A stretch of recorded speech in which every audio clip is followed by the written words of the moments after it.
Welcome to this edition of On the Agenda. I'm City Manager Bill Osborne, and this will be a somewhat unusual program. If you watched the most recently taped edition of On the Agenda, you'll remember that the subject was the West Pines Golf Club.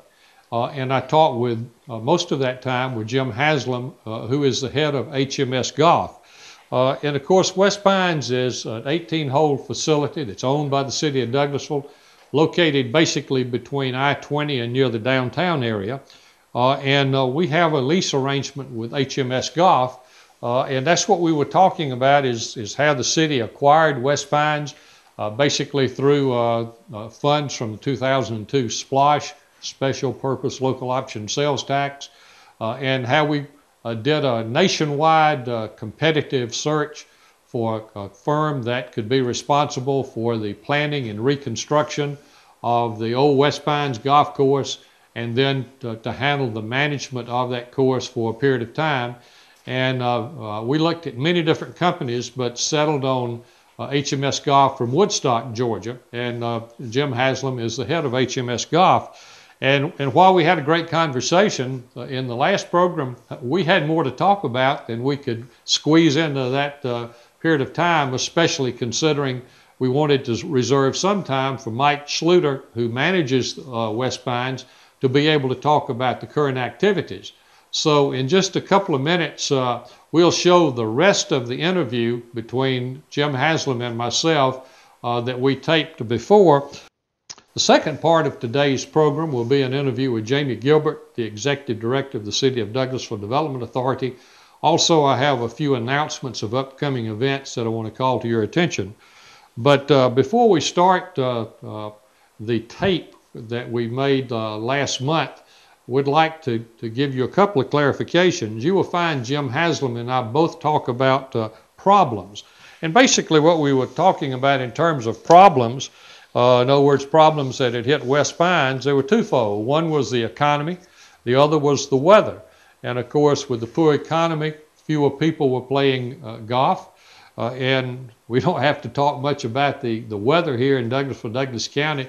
Everybody remembers the drought and then all the rain we had, especially the devastating flooding in September of last year. So I hope you enjoy watching the final part of the conversation between Jim Haslam and myself. Let's talk first about your company. That the magazine Golf Course Industry, in its September 2009 issue, said HMS Golf was the top-ranked golf management company in the state of Georgia. And nationally, you ranked 23rd. That's certainly a great honor, especially in Georgia, but even in the entire United States. So comment on this honor, if you will. Well, to be honest with you, you know when we learned that is when you told us.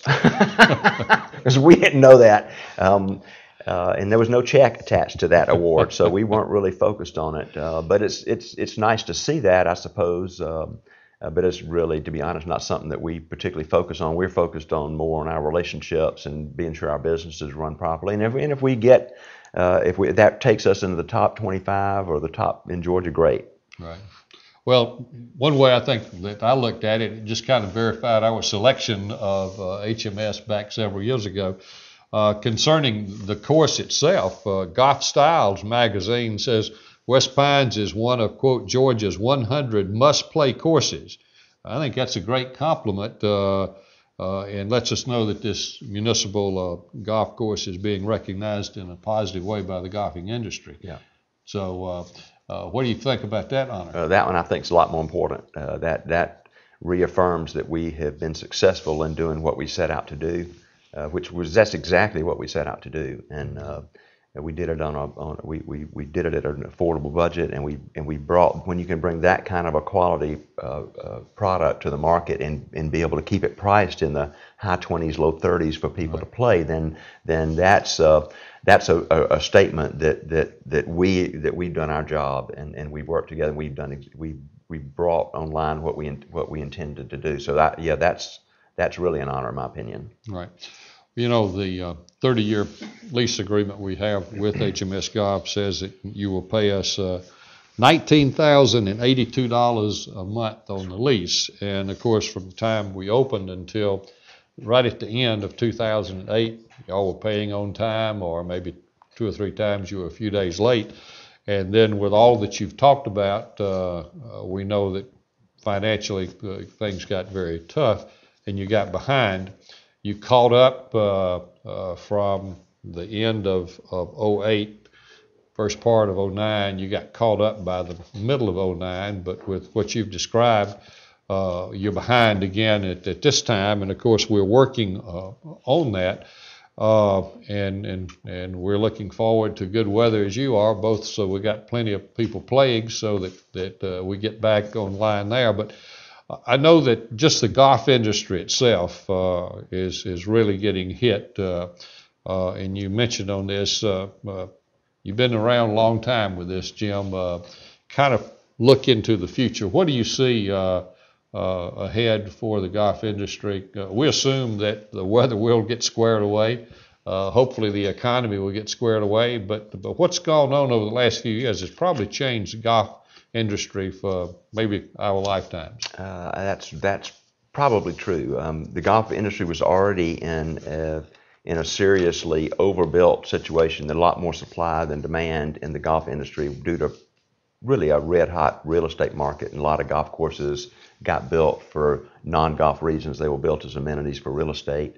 So you saw a really boom in golf course building in the late '90s, early 2000s. And the golf market had been really in a recession since it's been in a downtrend since 1999.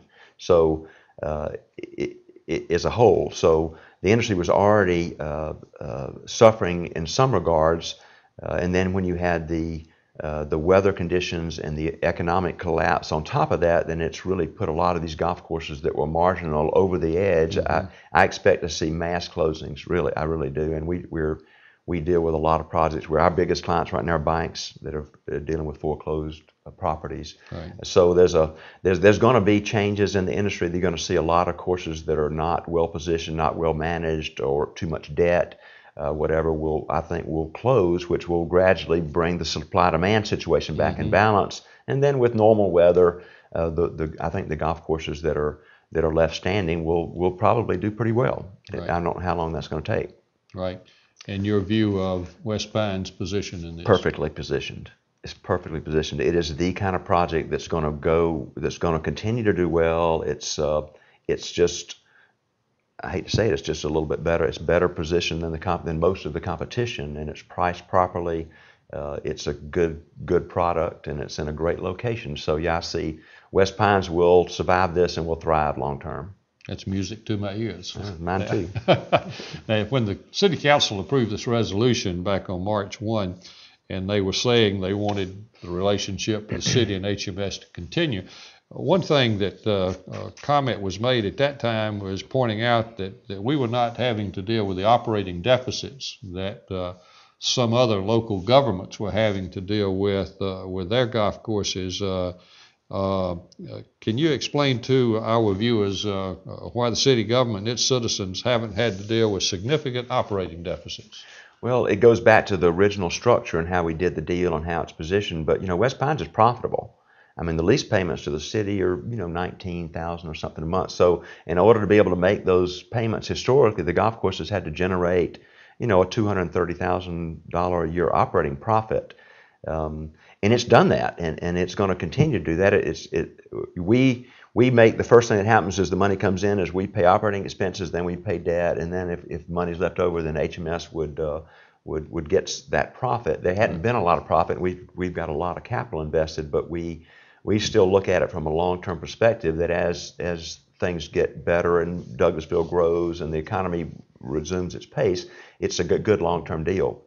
But it's not a situation like the ones that are failing, where the operations are not generating a profit. This golf course is generating a substantial profit, and that's what makes any business work. No business operates very well if it's not profitable, or if the city were having to just pay their operating costs. So overall, we've built a profitable model, and we had the setbacks.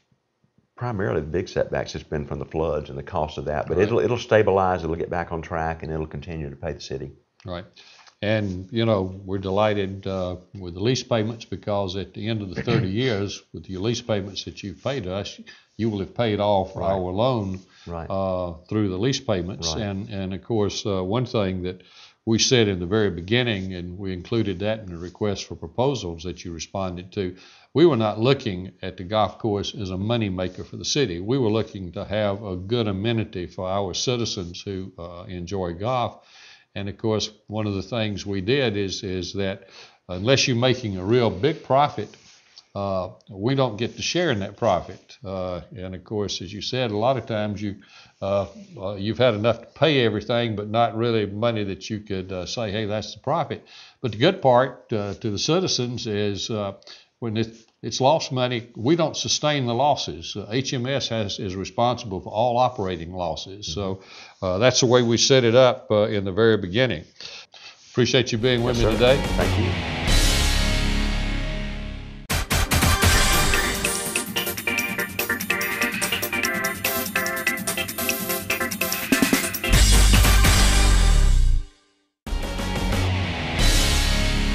Now, before we move to the next part of today's program, and I do hope you enjoyed that last part of the interview with Jim Haslam, I'd like to give you a little bit more of history.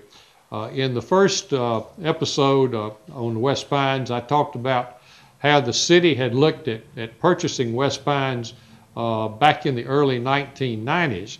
Actually, I want to take you back a little earlier than that, because that was the second approach we made to placing a hotel and conference center over on that particular area of town.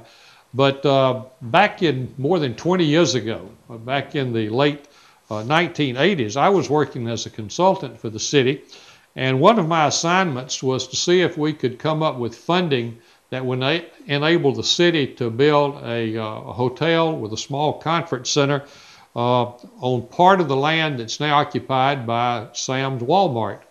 And what I was trying to do was to obtain a grant from the United States Department of Housing and Urban Development. It was called a UDAG, Urban Development Action Grant, in which there would be some grant money that would be put with a much larger pot of money from the private sector. And so what I was trying to do was pull all of this together. Unfortunately, we were told by U.S. HUD that Douglasville, Douglas County, the unemployment rate was too low to qualify. We needed a higher unemployment rate. But we found that the little town of Whitesburg, about 20 miles south of here, actually did qualify.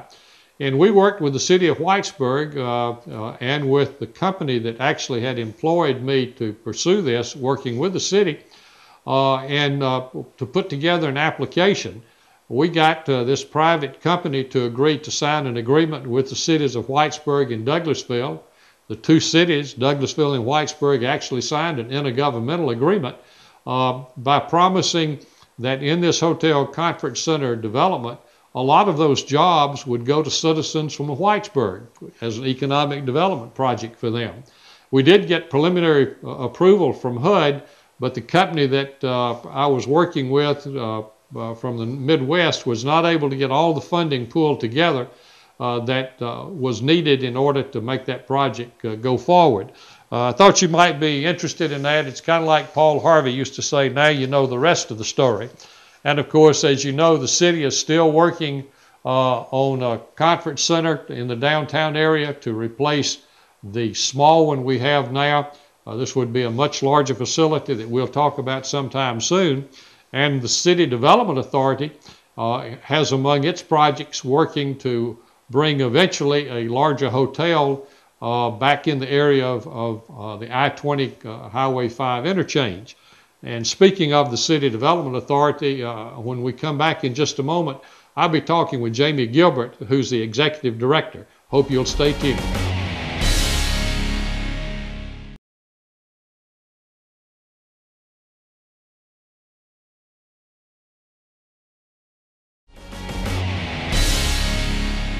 Now I'd like to introduce Jamie Gilbert, Executive Director of the City of Douglasville Development Authority. Jamie, you were my guest about 8 months ago, so welcome back. Thank you. It's always glad to be here on the agenda. Right. Well, recently, on the occasion of your first anniversary as Executive Director of the City Development Authority, you made a one-year status report to the City Council.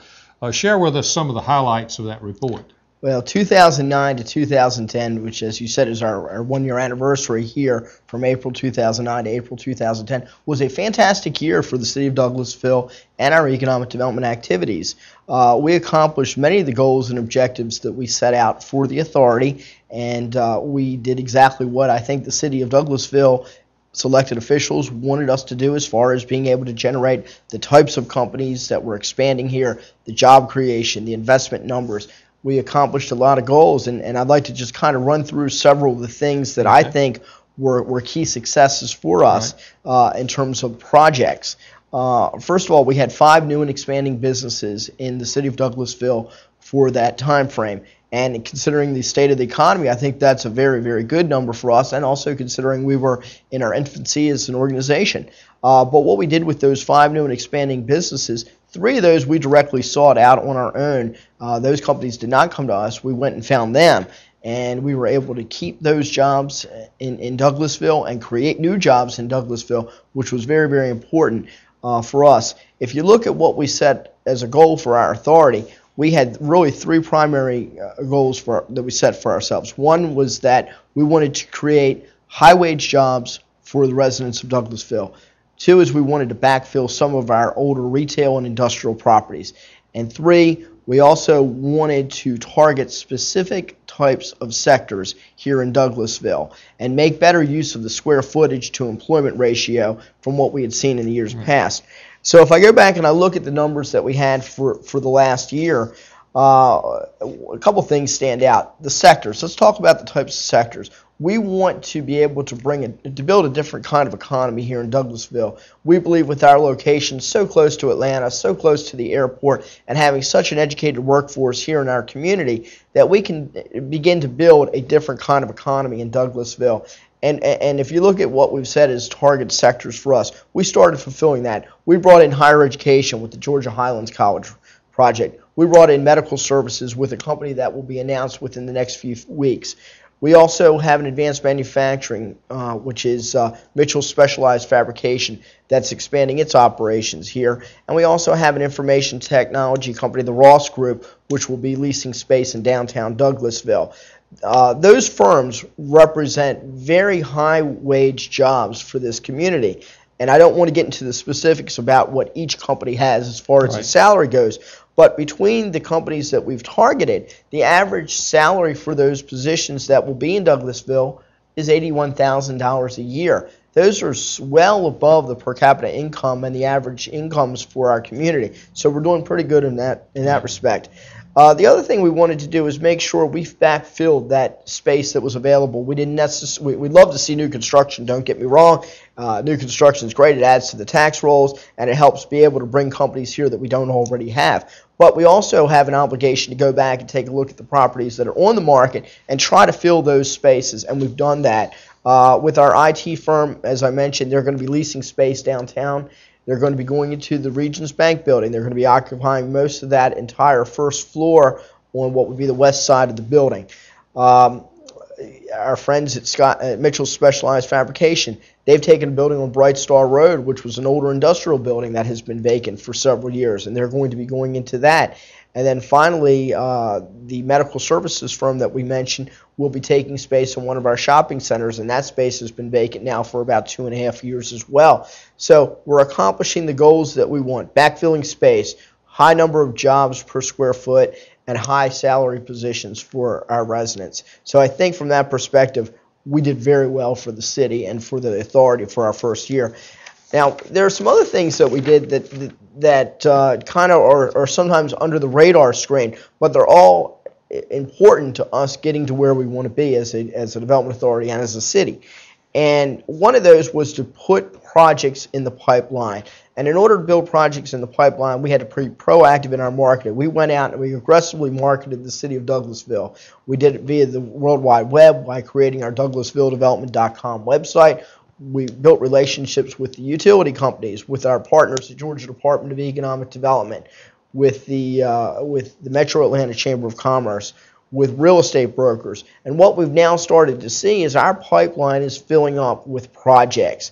And we've also, by initiating the business retention and expansion program that we put in place back in the summer of 2009, that's led to a number of projects, including the IT firm that I mentioned that's expanding, and also the Mitchell Specialized Fabrication Project. All that was through directly going out and contacting companies. So what we've seen is when we started off 2009, April 2009, we had 3 projects and leads in our pipeline. When we finished up our full year, we had 38. And a lot of those projects represent significant investments and jobs that will be beneficial to Douglasville. You know, Douglas County has an unemployment rate of about 11.5% right now. We need to start working on ways to bring that unemployment rate down. So while we are focusing a lot of our attention on small business development, it's also important that we do get some of these bigger projects that can really start creating jobs, in terms of significance at one time. 300-person employers, 400-person employers. We like to have a good balance, and I think we're starting to see that. Very good. That's a great report. I look forward in the months ahead of seeing some of these projects come to fruition. You know, I'm sure most of our viewers are aware that the City Council recently rejected a plan set forth by the Development Authority of Douglas County to eliminate the current county, the old development authority, and to eliminate this new city development authority and to create what they were calling some type of new unified authority. But in response to that, the city council, of course, reaffirmed their support of the city development authority and what you're doing, because we believe this will be in the best interest of our citizens, our business community, and I know of course, the County Development Authority's proposal came after the City Development Authority and the City Council had recommended a way to look at a cooperative agreement between the two authorities. But, I know during the year that you have been here, and actually a few months before that when I was serving as acting executive director, that we were working on projects because the City Council said, we want to do more to help develop small business. We want to do more to retain small business in our community, to help small business expand. And certainly we wanted to fill up the empty spaces in our shopping centers. And also, as you said, we wanted to get employers who paid very good wages, that we were not interested in a lot of warehousing, a lot of trucks on our streets. And I think what you're doing is a good start. Now, with that first 12 months out of the way, give me a preview of the next 12 months. Our motto at the Douglasville Development Authority is building Douglasville's economy one business at a time, and that's how we're taking it. We work with individual companies. We try to get them to grow and expand here. There's a lot that we have on plate for the next year of operation, and we want to take Douglasville to really another level that it hasn't seen before. And what we have established for ourselves and looking at the historical patterns in Douglasville in terms of what we've been able to recruit here in the city, I think it's about time that we actually can establish some benchmarks for ourselves and establish some specific job creation and investment goals for us. And while these goals may seem modest, I will tell you that if you look at the last 5 years and what we've seen here in Douglasville, these goals are aggressive compared to what we have had in years past.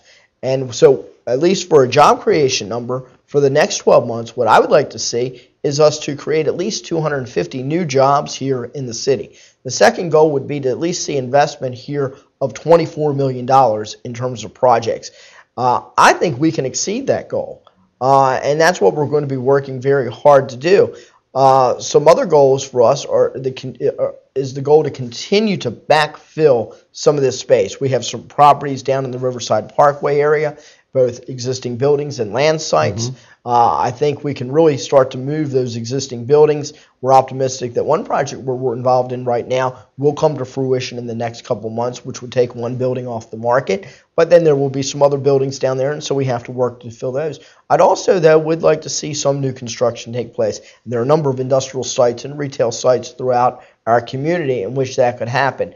And so the only way that you really get a good balance of a community that's healthy is to be able to take that existing space off the market. The Walmart space is a perfect example, trying to get a tenant in there. But also we have some real opportunities to bring in some new types of businesses and industries here by working with some of our property owners for development of their sites. And so what we're looking at is a long-range plan. This is not something that we expect to accomplish in the next few months. We're looking several years out in terms of what we want this community to be. And we think by properly planning and working in terms of with our development services group, making sure we bring in the right companies, using zoning, using permitting to encourage the right companies to be here, I think we have a real opportunity to change the economic structure of what we see in Douglasville. So I think we're going to continue to be aggressive, and we're going to continue to fight for what this city council and the mayor want here in Douglasville. And we're going to be very, very aggressive as always in doing that. And I think good things will, as we start to move out of the recession, I think you'll see some very good things happening over the next 12 months in Douglasville. That's great. I would point out when you say Walmart, we're not talking about the current Walmart sites. We're talking about the vacant site on Stewart Parkway. 117,000 square feet of space that could be leased to a non-retailer or a retailer. We have some non-retail uses looking at it right now that look promising. Right. Now, before we wrap up this episode of On the Agenda, I've got several upcoming events in Douglasville to which I want to call your attention. I'm not going to do anything for May events, but if you would, with City TV, you will find that we frequently are giving reports on things that will be happening, and these include events coming up during the month of May. I do want to highlight a couple of things in June and July, though. First is the Hydrangea Festival. This comes up on Saturday and Sunday, June 5th and 6th, basically in the downtown area. This will be the third Penny McHenry Hydrangea Festival. A lot of activities. Hours 11 a.m. to 5 p.m. on Saturday, June 5, 1 to 5 p.m. on Sunday, June 6. We are showing on the screen where you can get other information, tickets, and so hope you will avail yourself of this great event in our community. Then on Saturday, June 19th, the Juneteenth Festival will take place in downtown Douglasville. This is a festival being held in a number of cities throughout the United States, and basically it celebrates the end of slavery in Texas. This event here in Douglasville will be on Saturday, June 19th, 10 a.m. to 5 p.m., and it will highlight local African American culture and heritage. Then several things taking place on Independence Day weekend. First, on Saturday, the 17th annual Horseshoe Tournament will be held at Davis Park. This will start at 10 a.m. Saturday, July 3rd. It'll feature some of the best horseshoe players in North Georgia. You may want to come and participate or just watch. And then on Sunday, July the 4th, we'll have our annual fireworks show. Fireworks will be set off from West Pines Golf Course. Best places to watch are in the parking lots of the shopping centers that are nearby. It'll start about 9:30, co-sponsored with the City of Douglasville, Greystone Power and Gas Light, Gas South rather. We appreciate their assistance here. But keep in mind, fireworks actually on the night of July 4th. Then the next day, Monday, July 5, we'll have other Independence Day weekend activities. The parade starts at 10 a.m. Best place to watch the parade will be on Church Street, which we call the Patriotic Mile. But this will be a big event. One major change, though, that after the parade, people won't go to Hunter Park for activities because Hunter Park is what we might call undergoing an extreme makeover.